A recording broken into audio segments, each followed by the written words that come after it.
ایک ایسا بادشاہ جس کے پاس تخت تو تھا مگر اختیار نہیں، ایک ایسا شاعر جس کی غزلیں آج بھی دلوں کو رلا دیتی ہیں، اور ایک ایسا انسان جس نے اپنی زندگی کے آخری دن اپنے وطن سے ہزاروں میل دور جلا وطنی میں گزارے۔ کیا آپ یقین کریں گے کہ ایک انسان کے آباء و اجداد نے برصغیر پر 3 صدیوں تک حکومت کی؟ اس خاندان کی آخری تاجدار کو اپنی سرزمین میں 2 گز زمین بھی نصیب نہ ہو سکی۔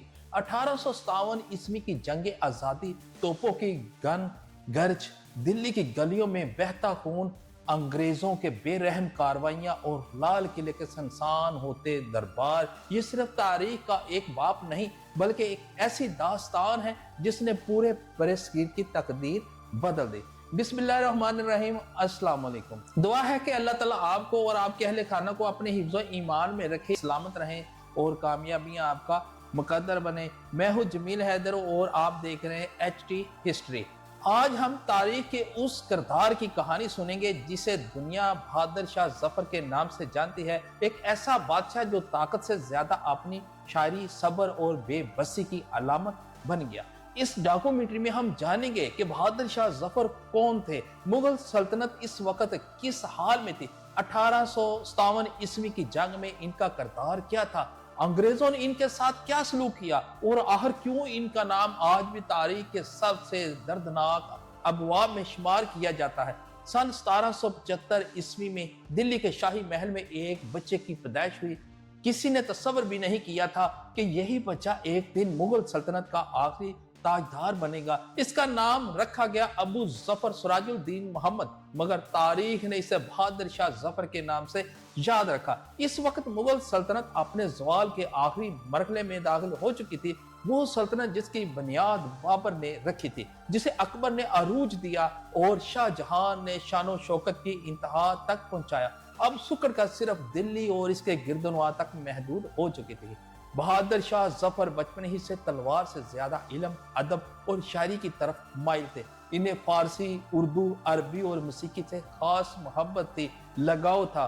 شاہی محل میں ان کی تربیت ایک شہزادے کے طور پر ضرور ہوئی، مگر قسمت نے ان کے لیے وہ اقتدار نہیں لکھا تھا جو ان کے آباء و اجداد کو حاصل تھا۔ 1837 عیسوی میں اپنے والد اکبر شاہ شانی کے انتقال کے بعد وہ مغل تخت پر بیٹھے، مگر یہ تخت صرف نام کا تھا، اصل طاقت اب برطانوی ایسٹ انڈیا کمپنی کے ہاتھ میں جا چکی تھی۔ لال قلعے میں بادشاہ ضرور بیٹھا تھا لیکن فیصلے انگریز کرتے تھے۔ ہر گزرتے دن کے ساتھ مغل سلطنت کمزور ہوتی جا رہی تھی، جبکہ ایسٹ انڈیا کمپنی پورے برصغیر پر اپنی گرفت مضبوط کر رہی تھی۔ ہندوستان کی کئی ریاستیں ایک ایک کر کے انگریزوں کے قبضے میں جا رہی تھی اور دلی کا بادشاہ اپنے ہی محل میں بے اختیار ہو چکا تھا۔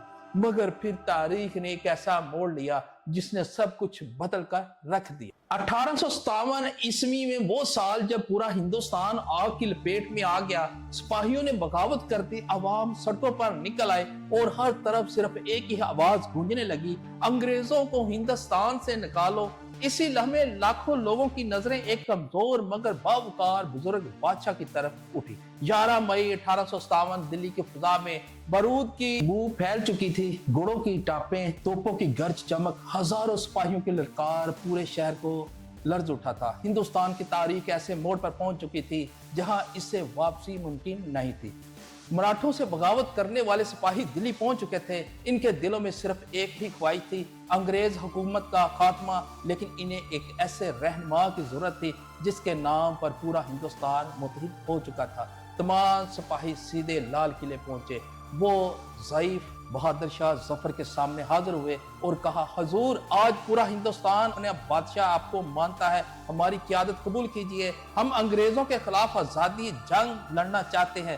یہ لمحہ بہادر شاہ ظفر کی زندگی کا سب سے مشکل لمحہ تھا۔ ایک طرف ان کی عمر تقریباً 82 سال تھی، دوسری طرف ان کے پاس نہ مضبوط فوج تھی، نہ خزانہ، نہ جدید ہتھیار اور نہ ہی وہ طاقت جو کبھی اکبر اورنگزیب کے پاس ہوا کرتی تھی۔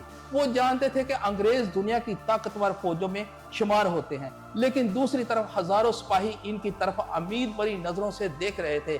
کچھ لمحوں کی خاموشی کے بعد بہادر شاہ ظفر نے اس بغاوت کی علامتی قیادت قبول کر لی۔ یہ خبر جنگل کی آگ کی طرح پھیل گئی، جنگل میں कानपुर, लखनऊ, आगरा और कई दूसरे इलाकों में अंग्रेज़ों के खिलाफ बगावत की लहर दौड़ गई। कई हिंदुस्तानी रियासतों ने भी इस तहरीक की हमायत की, जबकि रानी लक्ष्मी बाई और नाना साहब पेशवा और बेगम हजरात महल जैसे रहनुमा भी इस जद्दोजहद का हिस्सा बन गए। कुछ अरसे के लिए ऐसे महसूस होने लगा जैसे बरतानवी इक़्तिदार हिंदुस्तान से ख़त्म होने वाला है, मगर अंग्रेज खामोश नहीं बैठे। उन्होंने पंजाब और दीगर इलाकों से ताज़ा फौजें मंगवाई, जदीद तोपें और दिल्ली की तरफ रवाना किया और शहर का सख्त मुहासरा कर लिया। दिल्ली की गलियों मैदान जंग बन चुकी थी, हर तरफ धुआं, बारूद और चीखो पुकार थी। एक तरफ आज़ादी का ख्वाब था, वो दूसरी तरफ बरतानी सल्तनत की बेरहम ताकत। सितंबर 1857 ईस्वी में आखिरकार अंग्रेज फौजें दिल्ली में दाखिल होने में कामयाब हो गए। इसने हिंदुस्तान की तारीख हमेशा के लिए बदल दी। क्या वाकई अंग्रेज ने दिल्ली में कत्ले आम किया? बहादुर शाह जफर अपने खानदान समेत कहाँ गए और इनके शहजादों के साथ ऐसा क्या हुआ? तारीख आज भी इसे जुल्म की बदतरीन मिसालों में शुमार करती है। सितंबर 1857 ईस्वी में दिल्ली जल रही थी, लाल किले की फसलों पर खामोशी छा चुकी थी, बाजार वरान थे, गली में बारूद की बो आ रही थी और मुगल सल्तनत की 300 साल शान शौकत अपने आखिरी सांस ले रही थी। वो लम्हा आ चुका था जिसने बरसगीर की तारीख हमेशा के लिए बदल दी थी। महीनों तक जारी रहने वाली खूनरेज़ी लड़ाई के बाद बरतानवी फौज ने दिल्ली पर दोबारा कब्जा कर लिया। अंग्रेजों ने शहर में दाखिल होते ही बगावत को कुचलने के लिए सख्त कार्रवाइयां शुरू कर दी। बहुत से बागियों को गिरफ्तार कर लिया गया, मुतअद्दिद अफराद को सजाएं दी गई और दिल्ली की फजा खौफ में डूब गई। दूसरी जानब बहादुर शाह जफर लाल किला छोड़कर हुमायूं के मकबरे में पनाह लेने पर मजबूर हो गया। वो जानते थे कि अब इनके पास ना फौज बाकी है, ना सल्तनत और ना खजाना और ना इक़्तिदार। चंद ही दिनों बाद बरतानवी फौज अफसर अपने सिपाहियों के साथ हुमायूं के मकबरे में पहुंचा। इसने बहादुर शाह जफर को हथियार डालने का हुक्म दिया। तवील सोच विचार के बाद ज़ईफ बादशाह ने मजीद खूनरेज़ी से बचने के लिए खुद को अंग्रेजों को हवाले कर दिया। लेकिन असल सानिया अभी बाकी था। बहादुर शाह जफर के 3 शहजादे मिर्जा मुगल, मिर्जा हिजर सुल्तान और मिर्जा अबू बकर भी अंग्रेजों की तहवील में आ गए। तहरीक के मुतअद्दिद ज़राए के मुताबिक मेजर मेडसन ने इन्हें दिल्ली के करीब खूनी दरवाजे के मकाम पर गोली मारकर कत्ल कर दिया। बाद में इनकी लाशें अवाम के सामने छोड़ दी गई ताकि मजीद मुज़ाहमत का हौसला टूट जाए। जब ये खबर बहादुर शाह जफर तक पहुंची तो इन पर गम का पहाड़ टूट पड़ा। एक बाप के लिए अपने जवान बेटों की मौत का सदमा नाकाबिले बयान था। एक बादशाह के लिए अपने खानदान और सल्तनत का इस तरह बिखर जाना जिंदगी का सबसे बड़ा अलमिया था। इसके बाद बहादुर शाह जफर को कैदी बनाकर दोबारा लाल किले लाया गया, मगर इस बार बादशाह की हैसियत से नहीं बल्कि एक कैदी के तौर पर इस किले में दाखिल हुए जहां कभी इनका दरबार सजता था। लाल किले ही में इन पर मुकदमा चलाया गया। इन पर बगावत, अंग्रेज हुकूमत के खिलाफ तावन और जंग की हमायत जैसे इल्जामात आयद किए गए। बहादुर शाह जफर ने अदालत में अपना मौक़िफ़ पेश किया कि इनके पास हकीकी इक़्तिदार नहीं था और हालात ने इन्हें एक ऐसी सूरत हाल में ला खड़ा किया था जिस पर इनका मुकम्मल अख्तियार नहीं था। अदालत ने इन्हें सजा सुनाई। ये फैसला सिर्फ एक इंसान के खिलाफ नहीं था, बल्कि इस फैसले ने मुगल सल्तनत के बाज़ाब्ता खात्मे का ऐलान कर दिया। वो सल्तनत जिसने तकरीबन 3 सदियों तक बरसगीर की सियासत, सकाफत, फन, तामीर और तहजीब पर गहरे असरात छोड़ चुकी थी, अब तहरीक का हिस्सा बन चुकी है। लेकिन बहादुर शाह जफर की आजमाइश अभी खत्म नहीं हुई थी। इन्हें अपनी सरजमीन पर, अपने शहर, अपने महल, अपने आबाओ अजदाद की कब्रों से हमेशा के लिए दूर जला वतन करने का फैसला किया जा चुका था। आखिर बहादुर शाह जफर को कहाँ भेजा गया? उन्होंने जिंदगी के आखिरी अयाम कैसे गुजारे और वो कौन सा शायर था जो आज भी सुनने वालों की आंखें नम कर देता है? एक वक्त था जब बहादुर शाह जफर एक इशारे पर शाही दरबार सजता था और एक वक्त था कि वो ही बादशाह इन हथकड़ियों में जकड़ा हुआ अपने वतन से हजारों मील दूर ले जाया जा रहा था। जिसका जो अपना मुल्क था, अपना वतन था, अपनी सल्तनत थी, वहां पर इसको गिरफ्तार करके जाया जा रहा था। ना तख्त रहा बाकी, ना ताज रहा, ना सल्तनत, ना सिर्फ वो यादें और आंसू एक टूटा हुआ दिल। 1858 ईस्वी में बरतानवी हुकूमत ने फैसला किया कि बहादुर शाह जफर को हमेशा के लिए हिंदुस्तान से निकाल दिया जाए। इन्हें इनकी अहलिया जीनत महल और खानदान के चंद अफराद के साथ मौजूदा बर्मा के शहर रंगून जलावतन कर दिया गया। वो इंसान जिसने अपनी जिंदगी लाल किले के शहाना फजा में गुजारी थी, अब एक मामूली से मकान में कैदी की जिंदगी गुजारने पर मजबूर था। ना शाही दरबार, ना वो रौनकें जिनकी गूंज कभी दिल्ली के महलों में सुनाई देती थी। रंगून में बहादुर शाह जफर के दिन तन्हाई, बीमारी और गम में गुजरने लगे। सबसे ज्यादा दुख इन्हें अपने वतन की याद का था। दिल्ली की गलियां, लाल किला, जामिया मस्जिद, चांदनी चौक, सब कुछ इनकी यादों में जिंदा था, मगर हकीकत में वो इनसे हमेशा के लिए जुदा हो चुके थे। इसी दर्द ने इनकी शायरी को भी हमेशा के लिए आमर कर दिया। इनके अशार में जलावतनी, बेबसी और वतन की मोहब्बत साफ महसूस होती थी।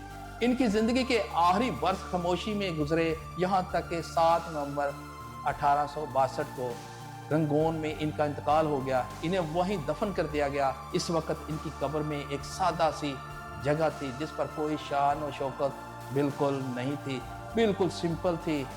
तारीख का ये मंजर कितना अजीब है। जिस खानदान ने सदियों तक बरसगीर पर हुकूमत की, इसके आखिरी बादशाह को अपने वतन में दफन होने का मौका भी ना मिल सका। बहादुर शाह जफर की जिंदगी सिर्फ एक बादशाह की कहानी नहीं, बल्कि एक अहद की इख्तिताम की अलामत है। इनके साथ सिर्फ एक इंसान नहीं हारा, बल्कि मुगल सल्तनत का आखिरी बाब भी हमेशा के लिए बंद हो गया। 1857 ईस्वी की जंग आज़ादी अगरचा कामयाब ना हो सकी, लेकिन इसने हिंदुस्तान की आज़ादी की तहरीक को एक नई सिमत दी। बाद की नस्लों ने इस जद्दोजहद से हौसला लिया और तकरीबन 90 वर्ष बाद बरसगीर में आज़ादी का सूरज देखा।